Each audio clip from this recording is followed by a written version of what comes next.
Bueno, por lo tanto, como hemos comentado en vídeos anteriores, unión PN, cuando la estamos sometiendo a una tensión V, medimos una corriente cuya expresión, ¿no? Esta corriente será pues la corriente del diodo multiplicado por la sección, ¿no? Esta área que tiene este componente, y esto lo podemos poner como I sub 0 menos 1. Por lo tanto, tenemos una dependencia no lineal de la corriente con respecto a la tensión. Mediante esta función exponencial, que si graficamos, tenemos una gráfica tanto como esta.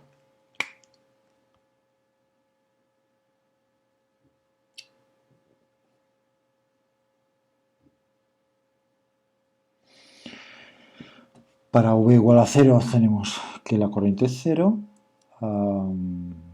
Cuando la tensión V es positiva, tendremos la V, de aquí la I, del diodo. Cuando la V es positiva, la corriente se dispara.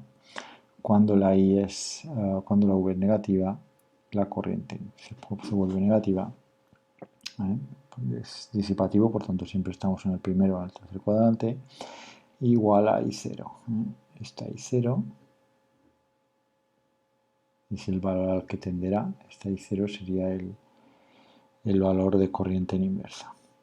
Si seguimos aumentando el valor de la tensión en valor absoluto, llega un momento en el cual llegaremos a una tensión de ruptura que comentábamos también en un vídeo anterior, y tenemos una corriente similar a esta, exponencialmente creciente, debido a otros fenómenos distintos del fenómeno de difusión que tenemos aquí, que pueden ser por avalancha o por efecto túnel.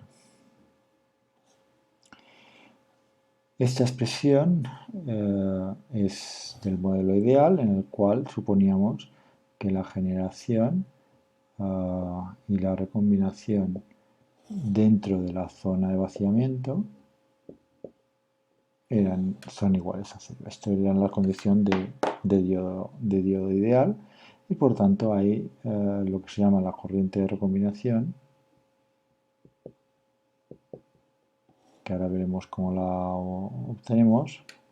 Esta corriente de recombinación, debido a estos dos mecanismos de generación y recombinación de pares electrón hueco, pues es igual a 0.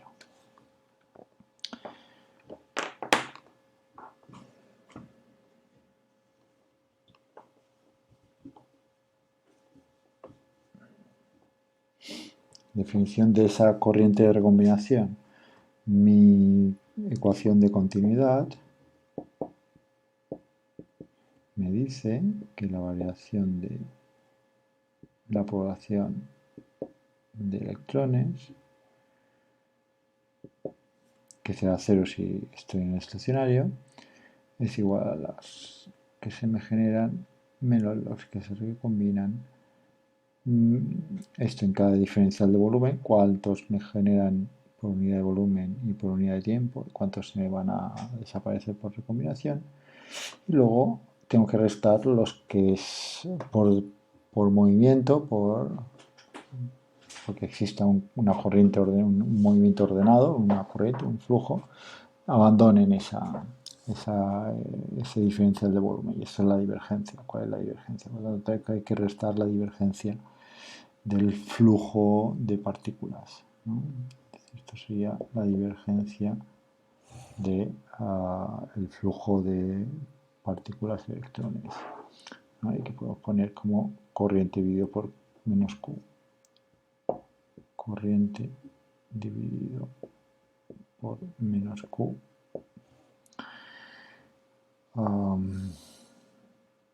divergencia, que si estamos en un dispositivo con simetría en 2 dimensiones, ¿no? Que en 2 dimensiones es homogéneo en 2 dimensiones, pues esa divergencia se convertirá en una derivada respecto a la posición. Lo mismo para los portadores P. En este caso mantendríamos el menos 1 entre Q derivada de JP respecto a la posición. En concreto podremos definir en esa zona de vaciamiento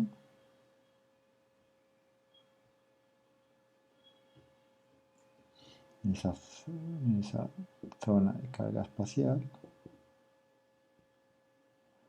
en el caso en el cual G y R no sean cero,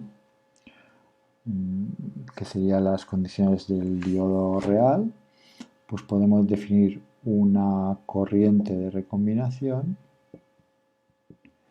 pues despejando esta corriente, ¿no? Despejando esta corriente tendríamos Q integral R menos G diferencial de X. Y esta integral definida en esa zona de vaciamiento en donde habíamos dicho que R y G eran 0. Si mi diodo es ideal, esto será igual a 0 porque R y G es 0. Esta es la definición de la corriente, de recombinación, que en las transparencias que tenéis, esta R menos G la ponemos como rec.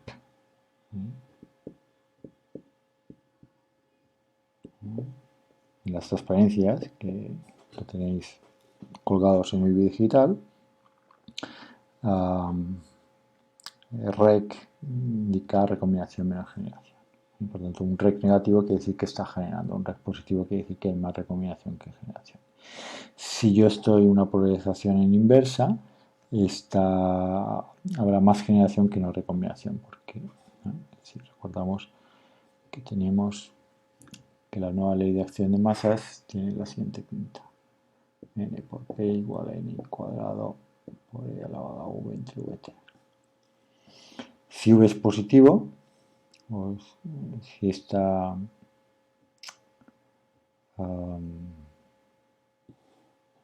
número es mayor a 1, y eso pasa cuando la tensión es positiva, pues yo tendré que n por p es mayor que n cuadrado.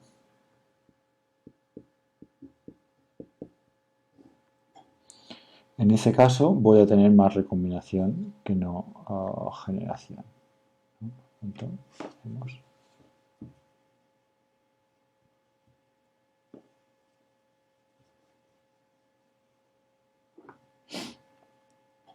si v es positivo, tenemos entonces que n por p es mayor que n cuadrado, y por tanto tenemos que la recombinación es mayor que la generación, un rec positivo. Si por el contrario la tensión es negativa, entonces tendremos un n por p inferior a n cuadrado, que sería el que tendríamos por una situación puramente térmica, y eso querrá decir que el sistema o el diodo, por tener una temperatura determinada, intentará regenerar ese n cuadrado. Por tanto, habrá más generación térmica, que no recombinación, entonces tendremos rec negativo. Ese es el típico de la situación en inversa. Inversa quiere decir pues, que estamos aplicando una tensión negativa, intentando que la corriente fluya de la zona N a la zona P. Entonces vamos a lo que es la transparencia. Tenemos que en el diodo real vamos a poderlo descomponer como esa corriente de diodo ideal que habíamos obtenido en la clase anterior, más la corriente de recombinación que habíamos despreciado, ¿no? Esta corriente de recombinación debido a la integral dentro de la zona de vaciamiento del proceso de recombinación y generación que yo tengo ahí. Aquí es esa red que os comentaba que es igual a la recombinación neta menos la generación neta. Por lo tanto, la estructura que tenemos dista o difiere del esquema que teníamos en el modelo ideal, que es este de aquí, en donde, si os recordáis, cogíamos planos el valor de Jn y Jp, porque era esa situación de diodo ideal de la recombinación neta y la generación es cero, pero ahora, como no es así, tenemos una corriente adicional que es este incremento debido al proceso de generación y recombinación que denominamos J de recombinación. No entro en cómo se deriva esta corriente de recombinación, pero tendría una expresión muy similar a la expresión del diodo ideal, exceptuando que en lugar de tener un exponente elevado a V entre V térmica, esto es la tensión térmica, tenemos un factor 2 multiplicando a la tensión térmica. Por lo tanto, esta corriente de diodo ideal tiene un exponente, que esté aquí, no tiene S2 o un medio en el argumento del exponencial, mientras que en la parte real sí que tenemos ese exponente. Por lo tanto, mi diodo, lo que sería el modelo de diodo real, pues vendría definido por esta expresión de aquí. En esta expresión de aquí ponemos indicado un n minúscula como el factor de idealidad, es decir, un número que dependerá de en qué régimen de operación va a operar ese diodo. Si opera a tensiones relativamente moderadas, pues esa n se le aparecerá 1 a ese factor de modelo ideal. Si estoy empezando a tener una corriente en inversa y existe ese proceso de generación dentro de la zona de vaciamiento, se asemejará más a un 2, ese n se parecerá más a un 2, puesto que tendremos esa corriente de generación en la zona de vaciamiento que será dominante en ese valor de tensión débil. Si aumento mucho la tensión, me voy a la zona de alta inyección. Recordad que la expresión que habíamos obtenido para el diodo ideal suponía que la delta, el exceso de portadores, era relativamente pequeño en relación a los mayoritarios.